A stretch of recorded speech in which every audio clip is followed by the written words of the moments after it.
ભાગવતમાં 4 અક્ષર છે. ભાગવત શાસ્ત્રનો અર્થ બતાવ્યો. ભાગવતનો શાસ્ત્ર અર્થ ભાતિ સર્વેષુ વેદેષુ ગતિર્યસ્ય દુરિસ્તય વરિષ્ઠમ સર્વશાસ્ત્રેષુ તત્વમ પરમ હિ યોગિનામ. પેલો અક્ષર ભા પ્રદીપ્ત ધાતુ છે. આપણા જીવનનો અજ્ઞાનતાનો અંધકાર દૂર કરી જ્ઞાનની ચેતના પ્રગટાવી અને જ્ઞાનના પ્રકાશમાં પ્રભુના દર્શન કરાવે છે. આપણને એવું લાગે આ જીવનનો અંધકાર એ શું કે માણસના જીવનમાં અજ્ઞાનતા એ સૌથી મોટો અંધકાર છે. સૌથી મોટું અજ્ઞાન છે એ પોતાના સ્વરૂપને આપણે ઓળખતા નથી. સ્વરૂપની વિસ્મૃતિ.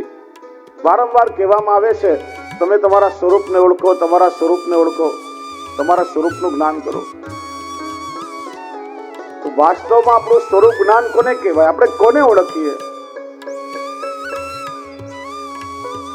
શું વારંવાર તમને એવું કહેવામાં આવે તમે દેહ નથી, તમે જીવ નથી, તમે બુદ્ધિ નથી, તમે ઇન્દ્રિય નથી, તમે આત્મા છો? તેનાથી શું સ્વરૂપ જ્ઞાન થઈ જાય? આપણને માણસ ધ્યાન કરે, મેડિટેશન કરે, વિચારે હું બુદ્ધિ નથી, પણ વિચારે છે બુદ્ધિથી. હું શરીર નથી, ઇન્દ્રિયો નથી, અને કામ બધું શરીરથી કરે છે. તો વાસ્તવમાં સ્વરૂપ જ્ઞાન શું છે? વાલ્મીકી રામાયણમાં બહુ સરસ પ્રસંગ છે. રામચંદ્રજી સીતાજીને શોધવા માટે નીકળ્યા અને હનુમાનજી સાથે મિલન થયું. ત્યારે રામચંદ્રજીએ હનુમાનજીનો પરિચય પૂછ્યો, તમે કોણ છો? ત્યારે હનુમાનજીએ બહુ સુંદર ઉત્તર આપ્યો, પોતાનો બહુ સુંદર પરિચય આપ્યો.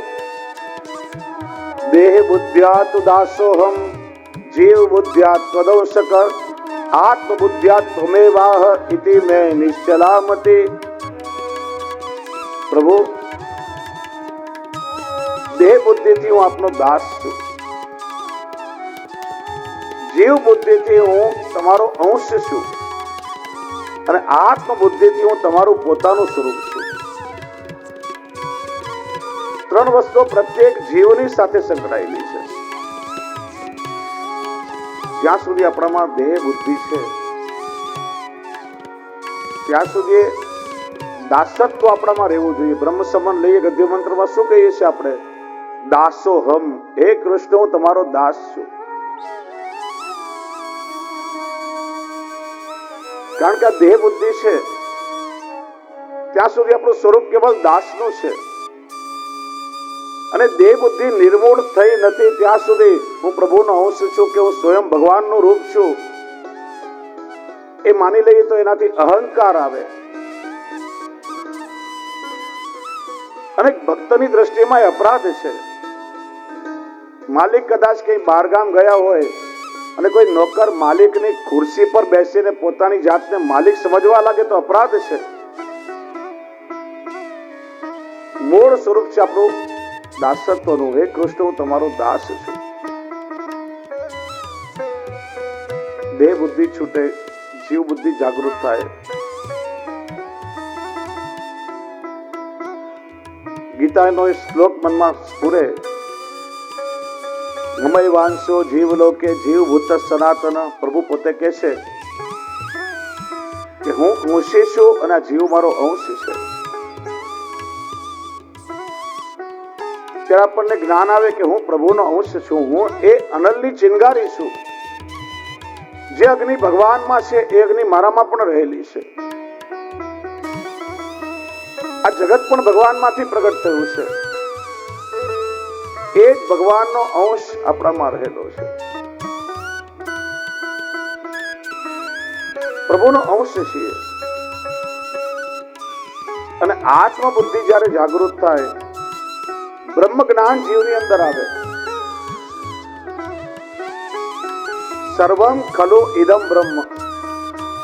આખું જગત બ્રહ્મનું વ્યાપક સ્વરૂપ છે. હું પણ પોતે બ્રહ્મરૂપ છું.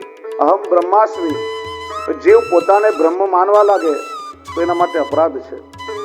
હું બ્રહ્મ નથી, પણ બ્રહ્મ મારા સ્વરૂપે પ્રગટ થયું છે. એ દીનતા એનામાં હોવી જોઈએ. એટલા માટે વાસ્તવમાં આપણું સ્વરૂપ એ પ્રભુના દાસત્વનું સ્વરૂપ છે. ભ અક્ષરથી આપણને આપણા સ્વરૂપનું જ્ઞાન થાય છે. બીજો અક્ષર છે ગ, ગતિવાચક છે. આ ભાગવતજીનું શ્રવણ કરી આપણી લૌકિક ગતિ છૂટે છે અને પ્રભુના તરફ જીવાત્માની ગતિ થાય છે. જો ચાર વસ્તુ છે: ગતિ, પ્રગતિ, અધોગતિ અથવા સદગતિ. આ સંસાર કાળને આધીન છે, જગત કાળને આધીન છે. એટલા માટે કાળ હંમેશા ગતિશીલ છે. એક નાનું બાળક હોય, કઈ ના કરે, આખો દિવસ પથારીમાં સોયા કરે તો પણ એ યુવાન થશે ને પછી વૃદ્ધ તો થશે જ. કેમ કે કાળનું ચક્ર ચાલ્યા કરે છે. જગત આખું ગતિશીલ છે. ગતિ કરતા કરતા માણસ પ્રગતિ કરવાનો વિચાર કરે. હું હવે મારા લાઈફમાં સેટલ થવું, સ્ટેબલ થવું, મારા જીવનનો વિકાસ કરું, પ્રગતિ સાધું. પણ ત્યારે જો સત્સંગ હોય તો માણસ સારો અને સાચો માર્ગ પોતાની પ્રગતિ માટે અપનાવે. અને માણસ યોગ્ય માર્ગે પોતાના જીવનની પ્રગતિ કરે તો પછી એની સદગતિ થાય. અને પ્રગતિ કરતા માણસ જો ચૂકી જાય અને કોઈ ખોટો રસ્તો પકડાઈ જાય તો પછી એની અધોગતિ થાય.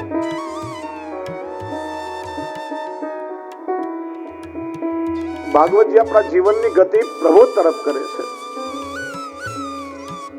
અને એટલા માટે એ જીવની પ્રગતિ એને સદગતિ તરફ લઈ જાય છે. ત્રીજો અક્ષર છે વ, વરિષ્ઠમ સર્વશાસ્ત્રેષુ. વ અક્ષર ભાગવતજીની વરિષ્ઠતા સૂચવે છે. આ સંસારમાં જેટલા શાસ્ત્ર છે, ગ્રંથ છે, આત્મકલ્યાણના જેટલા સાધનો છે, બધામાં શ્રીમદ ભાગવત સૌથી શ્રેષ્ઠ વરિષ્ઠ છે.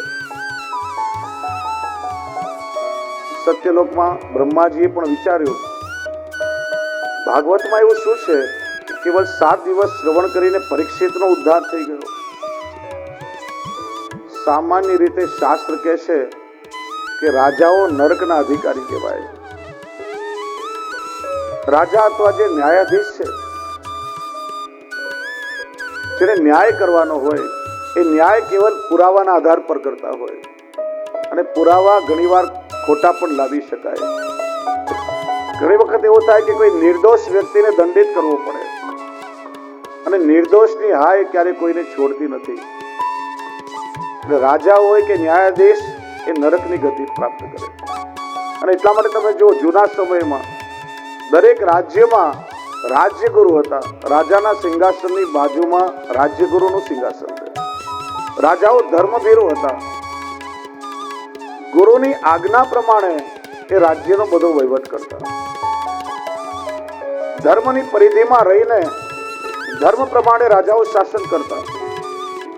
અને એટલા માટે આપણા ભારત દેશમાં રામ રાજ્ય હતું. મહારાજ દશરથ એમની એવી પ્રતિભા હતી કે સ્વર્ગમાં જાય તો ઇન્દ્ર પણ ઇન્દ્રાસન પરથી નીચે ઉતરીને મસ્તક ઝુકાવે. છતાં દરરોજ ઉપવનમાં જઈ પોતાના હસ્તથી પુષ્પ ચૂંટી નંદીગ્રામ જઈને વશિષ્ઠ બાપજીના ચરણોનું પૂજન કરે. અને ગુરુ પૂજનને કારણે એમને ત્યાં રામનો જન્મ થયો અને આ દેશને રામ રાજ્ય મળ્યું છે.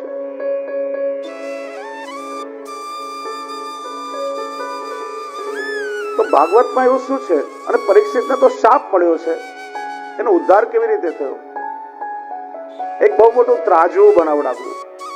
ત્રાજવાના એક પલડામાં જેટલા ગ્રંથ શાસ્ત્ર હતા અને આત્મકલ્યાણના જેટલા સાધનો બધાને મૂક્યા. ત્રાજવાના બીજા પલડામાં શ્રીમદ ભાગવતને પધરાવ્યું. જે પલડામાં ભાગવતને પધરાવ્યું એ વચનથી નીચે નમ્યું. ત્યારે દેવોને ઋષિઓએ નિર્ણય કર્યો કે આ કલિયુગમાં આત્મકલ્યાણનું અને પ્રભુની પ્રાપ્તિનું સૌથી શ્રેષ્ઠ સાધન એ શ્રીમદ ભાગવત છે. ભાગવતથી શ્રેષ્ઠ બીજું કોઈ સાધન નથી.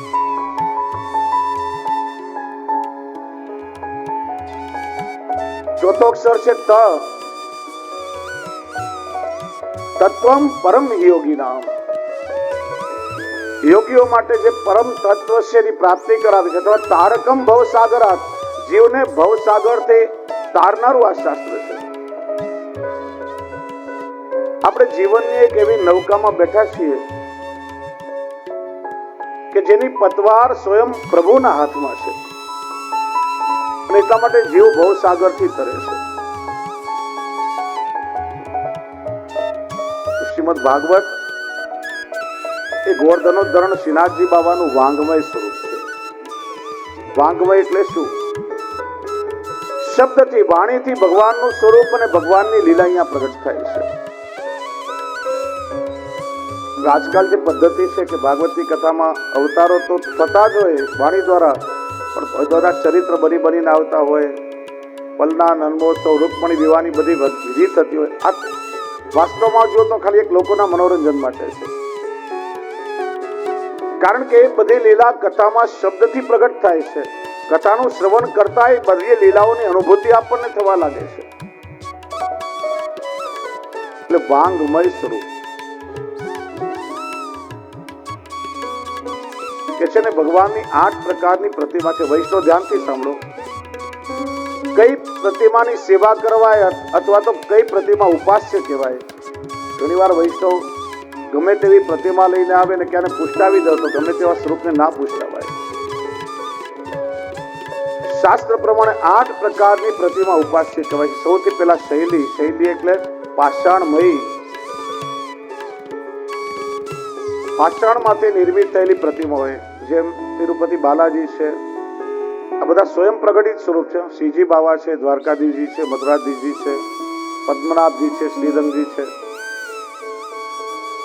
પાષાણમયી પ્રતિમા જે સ્વયંભૂ પ્રગટ થયેલા છે. દારૂમયી એટલે લાકડામાંથી, કાષ્ઠમયી, લાકડામાંથી બનેલી પ્રભુની પ્રતિમા હોય, જે સ્વરૂપ હોય એની સેવા થઈ શકે. જેમ જગન્નાથરાયજી છે. મૂળ સ્વરૂપ તો તેજોમય દિવ્ય સ્વરૂપ તો હૃદયમાં બિરાજે છે, પણ જ્યારે દર 12 વર્ષે 2 અષાઢ અધિક મહિના આવે ત્યારે ભગવાનનું બહારનું કલેવર બદલાય છે, કાષ્ઠમાંથી સિદ્ધ થાય છે. ત્રીજું લૌહી એટલે ધાતુમય. શાસ્ત્રની વિધિ પ્રમાણે પંચ ધાતુ કે અષ્ટ ધાતુ નિર્મિત કરીને પ્રતિમા બનાવવામાં આવે. બાલકૃષ્ણલાલજી છે, લડ્ડુ ગોપાલજી છે, મદન મોહનજી છે, એ સેવ્ય છે, એની સેવા થાય. લેખ્યા, તમે નાથદ્વારામાં જાઓ, ચિત્રકારો પેલા પીછેથી હાથે સ્વરૂપનું ચિત્ર બનાવતા હોય, એની સેવા થાય. પણ મશીનમાં પ્રિન્ટ થયેલું કોઈ ચિત્ર હોય ને એની સેવા ન થાય, એ ઉપાસ્ય નથી. હાથે લખેલું ચિત્ર હોય એ સેવ્ય છે. લેપ્યા, તમારે ત્યાં કોઈ પ્રસંગ હોય અને ગોબરમાંથી કે માટીમાંથી કુલદેવ કુલદેવીની પ્રતિમા તમે લીપીને બનાવો, એ લેપ્યા, એ ઉપાસ્ય છે. સૈકતી એટલે રજમાંથી બનાવેલી પ્રતિમા.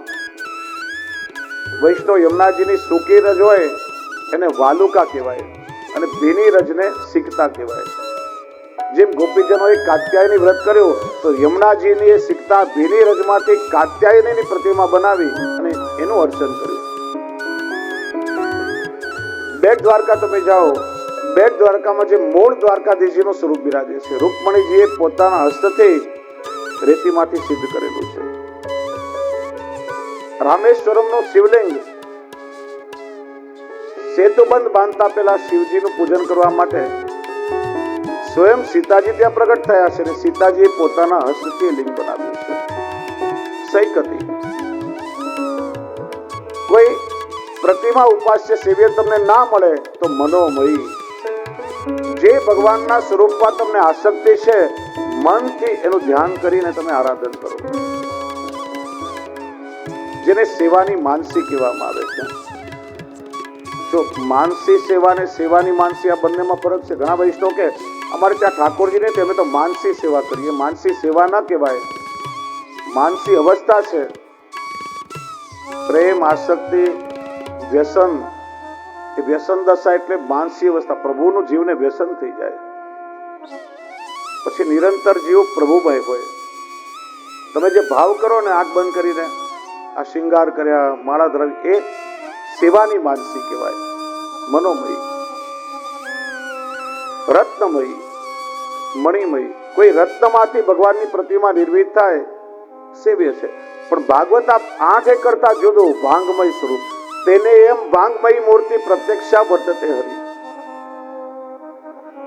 કોઈ વક્તા જ્યારે શ્રીમદ ભાગવતજીની કથા કરે ત્યારે એના મોઢામાંથી માત્ર શબ્દો પ્રગટ થતા નથી, પણ પ્રત્યેક શબ્દ સ્વરૂપે સ્વયં ભગવાન શ્રી કૃષ્ણ પ્રગટ થઈને શ્રોતાના કર્ણ દ્વારા હૃદયમાં પ્રવેશ કરે છે. શબ્દ દ્વારા ભગવાનનું સ્વરૂપ અને લીલા પ્રગટ થાય છે, એટલા માટે વાંગમય સ્વરૂપ કહેવાય છે. ભાગવતજીના દ્વાદશ સ્કંદ છે. દ્વાદશાંગો વૈ પુરુષ એ શ્રીનાથજી બાવાના દ્વાદશ શ્રીઅંગ સ્વરૂપે બિરાજે છે. એનું આપણે દર્શન કરીએ. હવે જુઓ પ્રભુના દર્શન કઈ રીતે કરવા, એક રમૈયા બતાવ્યો છે. તમે ઘરે ઠાકોરજીની સેવામાં હાથ પવિત્ર કરવા જાઓ, પ્રભુની સન્મુખતા, અથવા તો તમે હવેલીમાં દર્શન કરવા જાઓ કે મર્યાદા માર્ગમાં કોઈ પણ દેવ દર્શન કરવા કોઈ જાય તો દર્શન કઈ રીતે થાય? સૌથી પહેલા પ્રભુના મુખારવિંદના દર્શન ન થાય એ અધિકાર આપણને નથી. સૌથી પહેલા પ્રભુના ચરણારવિંદના દર્શન કરવા જોઈએ. ચરણારવિંદના દર્શન કરીને દાસ ભાવ હૃદયમાં સ્થિર થાય, પછી ધીરે ધીરે એક એક શ્રીઅંગના દર્શન કરતા કરતા મુખારવિંદ સુધી શ્રી વિગ્રહના દર્શન થાય. પ્રથમ સ્કંદ અધિકાર લીલા, દક્ષિણ ચરણ એટલે શ્રીજી બાવાનો જમણો ચરણારવિંદ. બીજો સ્કંદ સાધન લીલા, શ્રીજી બાવાનો વામ એટલે ડાબો ચરણારવિંદ. તૃતીય સ્કંદ સર્ગ લીલા, શ્રીજી બાવાની જમણી ભુજા. ચતુર્થ સ્કંદ વિસર્ગ લીલા, શ્રીજી બાવાની વામ ભુજા. પાંચમો સ્કંદ સ્થિતિ એટલે સ્થાન લીલા, શ્રીજી બાવાનું જમણું સાથળ. છઠ્ઠો સ્કંદ પુષ્ટિ લીલા, પોષણ લીલા, શ્રીજી બાવાનું ડાબું સાથળ. સાતમો સ્કંદ ઉતે લીલા, શ્રીજી બાવાનો જમણો શ્રીયસ્ત જે મુઠ્ઠી વાળીને કટી પર ધારણ કર્યો છે. આઠમો સ્કંદ મન્વંતર લીલા, શ્રીજી બાવાનું દક્ષિણ સ્તન. નવમો સ્કંદ ઈશાનું કથા લીલા, શ્રીજી બાવાનું ડાબું સ્તન.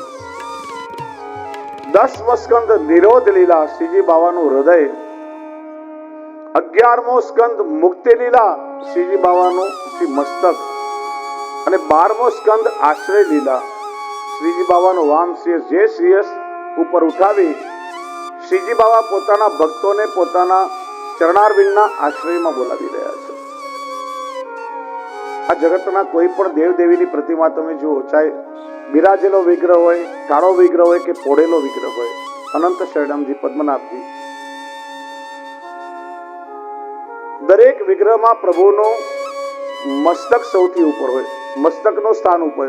એકમાત્ર શ્રીજી બાવાનું સ્વરૂપ એવું છે કે મસ્તકથી પણ ઉપર શ્રીજી બાવાનો વામ શ્રેયસ્ત છે.